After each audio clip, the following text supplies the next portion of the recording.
एक गांव में एक किसान रहता था। एक बार उसे कहीं से बाज का एक अंडा मिला।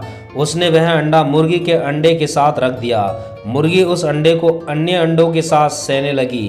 कुछ दिनों में मुर्गी के अंडे में से चूजे निकल आए और बाज के अंडे में से बाज का बच्चा। बाज का बच्चा चूजों के साथ पलने लगा।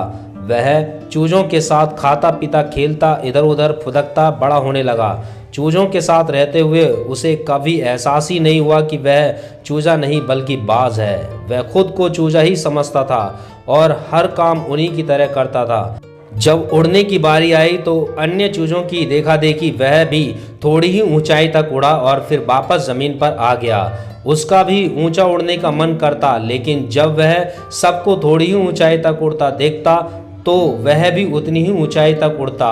ज्यादा ऊंचा उड़ने की वह कोशिश ही नहीं करता था। एक दिन उसने ऊंचे आकाश में एक बाज को उड़ते हुए देखा। इतनी ऊंचाई पर उसने किसी पक्षी को पहली बार उड़ते हुए देखा।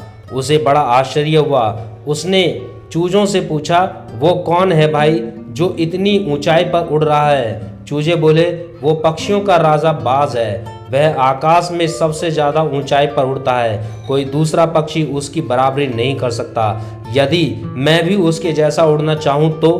बाज के बच्चे ने पूछा। कैसी बात करते हो? मत भूलो तुम एक चूजे हो। चाहे कितनी ही कोशिश कर लो, बाज जितना नहीं उड़ पाओगे। इसलिए व्यर्थ में ऊंचा उड़ने के बारे में मत सोचो। जितना उड़ सकते हो उतने में ही खुश रहो। चूजे बोले। बाज ने यह बात मान ली और कभी ऊंचा उड़ने की कोशिश ही नहीं की। बाज होने के बावजूद वह पूरी जिंदगी मुर्गी के समान जीता रहा। दोस्तों, इस कहानी से हमें सीखने को मिलता है सोच और दृष्टिकोण का हमारे जीवन पर बहुत गहरा प्रभाव पड़ता है। हम सभी क्षमता और संभावनाओं से परिपूर्ण हैं। चाहे हम कैसी भी परिस्थिति में क्यों ना हो, हमें आवश्यकता है अपनी क्षमता पहचानने की और अपनी सोच तथा दृष्टिकोण को व्यापक बनाने की। हम स्वयं को चूजे समझेंगे तो चूजे ही बनेंगे और बाज समझेंगे तो बाज बनेंगे। खुद को कम नहीं समझें, अपनी क्षमता को सीमित नहीं करें, बाज बने और जीवन में ऊंची उड़ान भरें। दोस्तों, अगर ये कहानी आपको पसंद आई हो तो प्लीज़ वीडियो को लाइक कर देना, चैनल को सब्सक्राइब कर लेना। मिलते हैं अपनी नेक्स्ट वीडियो में, तब तक के लिए बाय बाय।